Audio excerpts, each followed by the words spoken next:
Let us start your question number 7. In question number 7 it is given like this. In triangle ABC, angle C is 90. A line through midpoint M. If M is given midpoint of hypotenuse AB. A line through midpoint M and this line is parallel to BC given. Intersect AC at point D. Prove that this. See. In triangle ABC, M is the midpoint of AB given. AB is the hypotenuse. If M is the midpoint and DM parallel to BC given. According to converse theorem of midpoint theorem, a line passing through midpoint of one side and parallel to second side, it will always bisect the third side. That means MD bisects AC.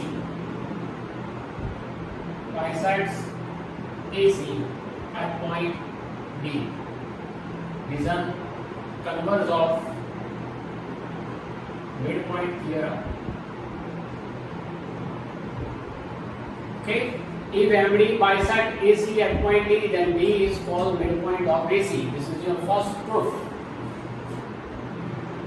D is the midpoint of AC. First is proved.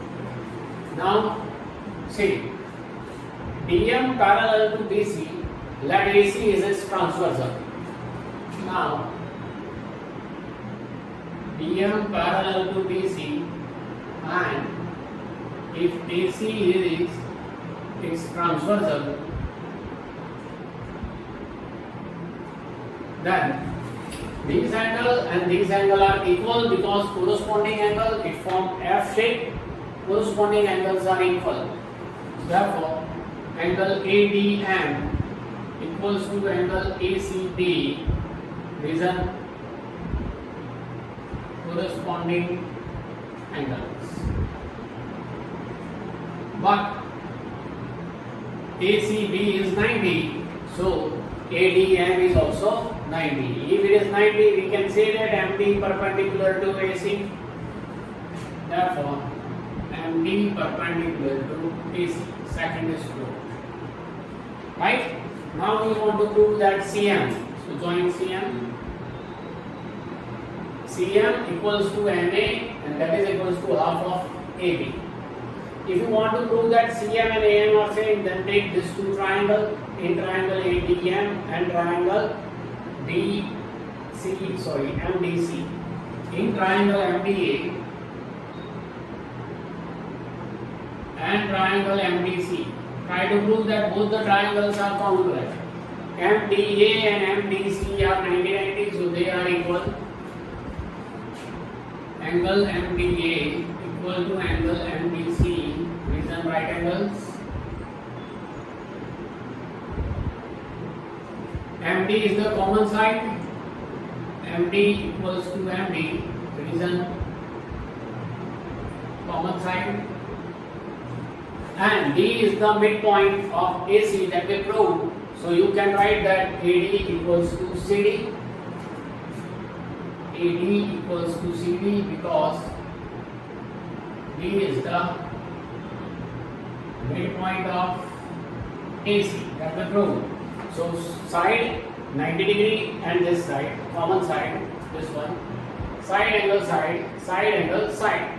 Therefore, by SAS congruency rule, we prove that triangle MDA congruent to triangle MDC. If both the triangles are congruent, then by CPCT, CM and AM, their corresponding sides are same. CM equals to AM by CPCT. Okay, but M is the midpoint of M. M is the midpoint of AB. But M is the midpoint of AB given. If M is the midpoint, it means what? AM and MD are same. AM equals to MD and that is equals to what? Half of AB. But you know AM and CM are same. So CM equals to AM. AM equals to what? Half of AB. Hence, third is also true. CM equals to AM equals to half of AB. This is your chapter number 8, quadrilateral. Though chapter number 8 is lengthy, it is very tricky. You have to focus one by one, right? Repeat this video again and again, write it again and again by yourself, then and then you will get it. So that's it for this chapter. Stay safe and enjoy.